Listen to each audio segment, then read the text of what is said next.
মঙ্গলবার পাবনার সুজানগর উপজেলার তাঁতিবন্ধ ইউনিয়নে আধুনিকায়ন এবং বিপণন কার্যক্রম উন্নয়ন প্রকল্পের আওতায় পেঁয়াজ ও রসুন সংরক্ষণ মডেল ঘর উদ্বোধন করেন পাবনা ২ আসনের সংসদ সদস্য আহমেদ ফিরোজ কবির। প্রথম পর্যায়ে সুজানগর উপজেলার প্রান্তিক কৃষক পর্যায়ে ৩৫টি ঘর বরাদ্দ দেওয়া হয়। প্রতিটি ঘরে ৩০০ থেকে ৩৫০ মণ পেঁয়াজ রসুন সংরক্ষণ করা যাবে। পাবনা কৃষি বিপণন অধিদপ্তরের বাস্তবায়ন প্রকল্প পরিচালক হেলাল উদ্দিনের সভাপতিত্বে উপস্থিত ছিলেন সুজানগর উপজেলা নির্বাহী কর্মকর্তা মীর রাশেদুজ্জামান রাশেদ সহ স্থানীয় আওয়ামী লীগের নেতৃবৃন্দ ও সংশ্লিষ্টরা।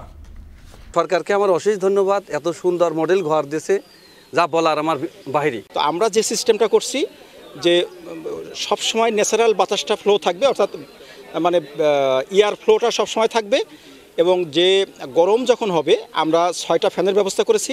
এই ফ্যানের মাধ্যমে ভিতরের গরম বাতাসটা বের হয়ে যাবে। এ পরিমাণ কৃষকের পেঁয়াজ উৎপাদন হয়, যত কৃষক আছে সেই হিসাবে ঘরের অপ্রতুলতা আছে।